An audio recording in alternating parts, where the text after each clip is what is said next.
Hey guys, it's me, Kari. I realized today that we haven't done reading in a little while, so I apologize if that's something you're enjoying. We are in the process of reading Girl Interrupted by Susanna Kaysen together. It is based on her actual experiences. It's not a memoir per se, I don't think, but it's based on her experiences. So anyway, we are up to a chapter that is entitled, Do You Believe Him or Me? The doctor says he interviewed me for 3 hours. I say it was 20 minutes. 20 minutes between my walking in the door and his deciding to send me to McLean. I might have spent another hour in his office while he called the hospital, called my parents, called the taxi.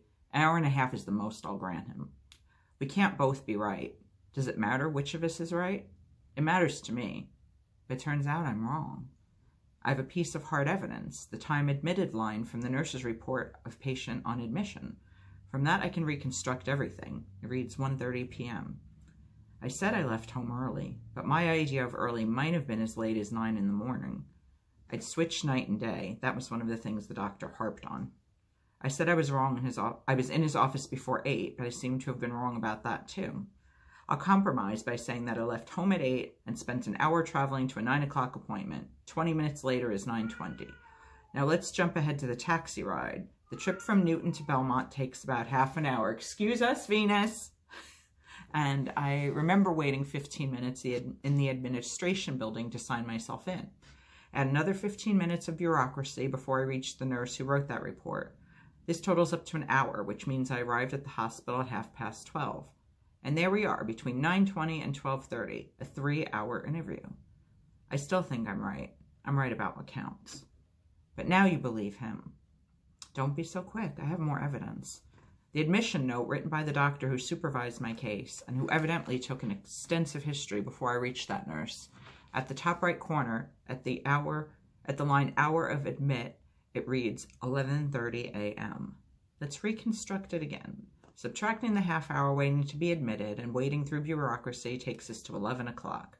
Subtracting the half-hour taxi ride takes us to 10:30. Subtracting the hour I waited while the doctor made phone calls takes us to 9:30.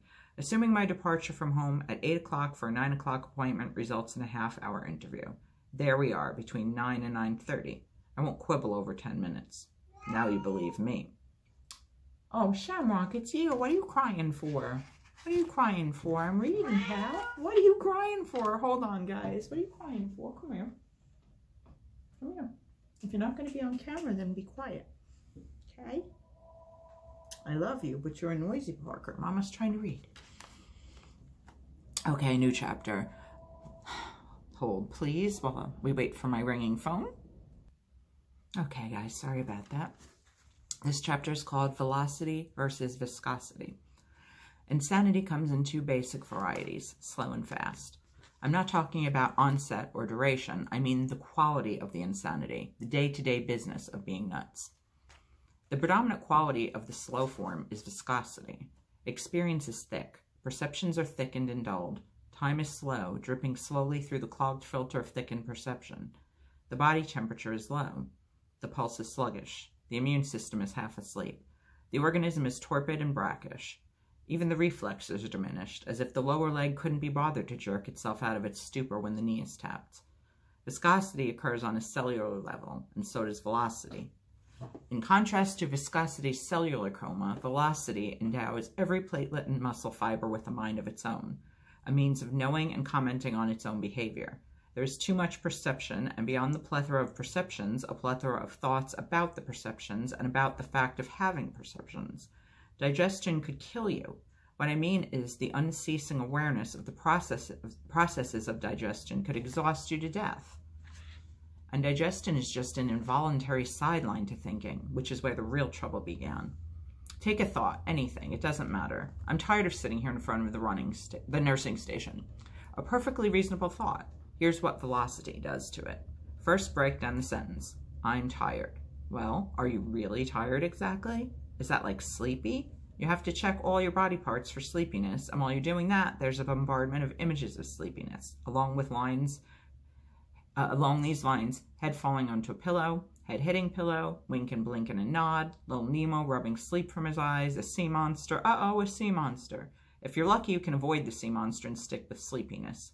Back to the pillow, memories of having mumps at age 5, sensation of swollen cheeks on pillows and pain on salivation. Stop. Go back to sleepiness. But the salivation notion is too alluring, and now there's an excursion into the mouth. You've been here before, and it's bad. It's the tongue. Once you think of the tongue, it becomes an intrusion. Why is the tongue so large? Why is it scratchy on the sides?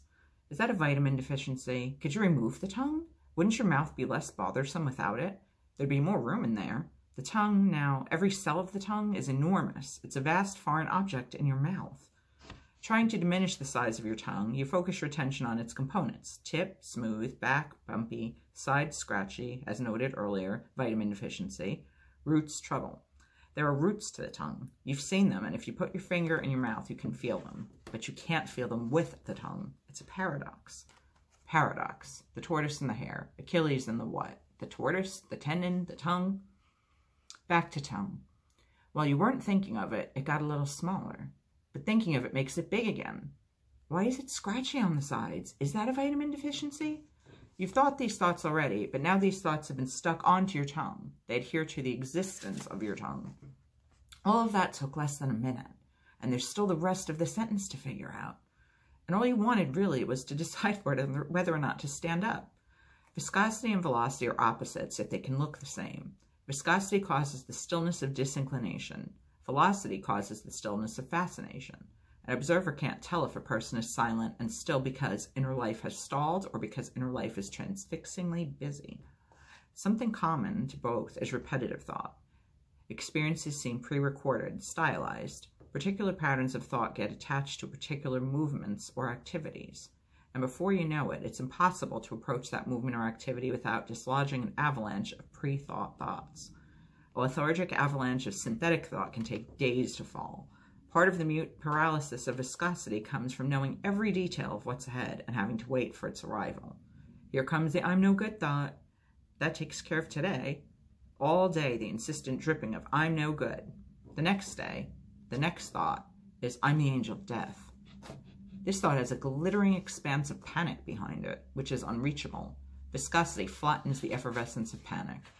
These thoughts have no meaning. They're idiot mantras that exist in a prearranged cycle. I'm no good, I'm the angel of death, I'm stupid, I can't do anything. Thinking the first thought triggers the whole circuit. It's like the flu. First a sore throat, then inevitably a stuffy nose and a cough. Once these thoughts must have had a meaning. They must have meant what they said. But repetition has blunted them. They have become background music. A Muzak medley of self-hatred themes. Which is worse, overload or underload? Luckily, I never had to choose. One or the other would assert itself, rush or dribble through me, and pass on. Pass on to where? Back into my cells to lurk like a virus waiting for the next opportunity? Out into the ether of the world to wait for circumstances that would provoke its reappearance? Endogenous or exogenous? Nature or nurture? It's the great mystery of mental illness. Okay, we're going to do one more chapter today, and this one is called Security Screen. I need some fresh air, said Lisa. We were sitting on the floor in front of the nurse's station as usual. Daisy passed by. Give me a cigarette, she said. Get your own, bitch, said Lisa. Then she gave her one. Lousy cigarette, Daisy said. Lisa smoked Cools. I need some fresh air, Lisa repeated. She stubbed her cigarette out on the brown and beige speckled rug and stood up. Hey! She put her head into the nursing station and through the open half of the Dutch door. I need some fucking fresh air. Just a minute, Lisa, said a voice from inside. Now! Lisa banged on the sill that divided the top and bottom halves of the door. This is illegal. You can't keep a person inside a building for months. I'm going to call my lawyer. Lisa often threatened to call her lawyer. She had a court-appointed lawyer, about 26, handsome, with almond eyes. He hadn't been able to stop her being committed. His name was Irwin. Lisa claimed to have fucked him a few times in the lawyer-client conference room at the courthouse. Whenever Lisa threatened to call her lawyer, the head nurse got involved. Now she came out and leaned on the sill. What's up, Lisa? She said, sounding tired. I want some fucking fresh air. You don't have to yell, said the head nurse. How the fuck else am I going to get any attention in this place? Lisa always called the hospital this place. I'm right in front of you now, the head nurse said. I'm paying attention. Then you know what I want. I'll get an aide to open your window, said the head nurse. Window, said Lisa. She turned briefly to look at us. I'm not interested in some fucking window. She hit the sill again. The head nurse moved back a bit. It's window or nothing, Lisa, she said. Window or nothing, said Lisa in a sing-song. She took a few steps down the hall so that all of us, including the head nurse, could see her. I just like to see how you manage this place, never going outside, never even breathing fresh air, never being able to open your own fucking window with a bunch of sissy cunts telling you what to do. Valerie, time for lunch. Valerie, you don't have to yell. Valerie, time for your sleeping meds. Valerie, stop acting out. You know? I mean, how the fuck would you manage, huh? The head nurse's name was Valerie. I mean, you wouldn't last 10 minutes in this place. Fucking bitch, said Daisy. Who asked you? Lisa pointed at Daisy. Give me a cigarette, said Daisy. Get your own, said Lisa. She turned to the head nurse. I'm going to call my lawyer. Okay, said the head nurse. She was pretty smart. You think I've got no rights? Is that what you think? Should I put the call through? Lisa waved her arm dismissively. Nah, she said. Nah, just open the window. Judy, said the head nurse. This was a young blonde aide we enjoyed tormenting. Valerie, yelled Lisa. She called the head nurse Valerie only when she was upset. Valerie, I want you to open my window. I'm busy, Lisa. I'll call my lawyer. Judy can do it. I don't want that fucking sissy cunt in my room. Oh, you're such a bore, said the head nurse. She pressed the security buzzer that unlocked the bottom of the door and came out into the hall with us. Lisa smiled. To open a window, a staff person had to unlock the security screen, which was a thick, impregnable mesh on a steel frame, then lift the heavy, unbreakable glass-paned window, then shut and relock the security screen. This took about 3 minutes, and it was hard work. It was the sort of thing aides did. When the window was open, air might make its way through the mesh of the security screen if it was a breezy day. The head nurse returned from Lisa's room, a little pink from exertion. Okay, she said. She rapped on the nursing station door to be buzzed back in. Lisa lit another cigarette. Your window is open, said the head nurse. I'm aware of that, said Lisa. You aren't even going to go in there, are you? The nurse sighed. Hey, man, said Lisa. Passes the time. She touched the hot end of her cigarette to her arm for a second. I mean, that took up about 20 minutes, maybe a half an hour. The buzzer sounded. The head nurse opened the door, went inside, and leaned on the sill again. Yes, it does pass the time, she said. Give me a cigarette, said Daisy. Get your own, bitch, said Lisa. Then she gave her one. All right, guys, we are going to stop there. We're at page 83 now, so we are we're not quite halfway in, but a third in at least. I think one of my cats might be getting sick, so... Oh, no, he's not. Okay. I thought I heard cat retching noises. Okay, sorry. I have 3 cats, 15, 17, and 18, so I got to be on high alert.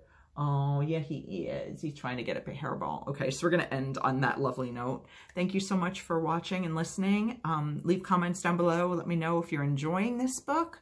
I actually, now that I'm revisiting the book, I like the movie better, to be perfectly honest. I think those, like, the last chapter I enjoyed, but the 2 prior were a little too fucking with my necklace. OCD.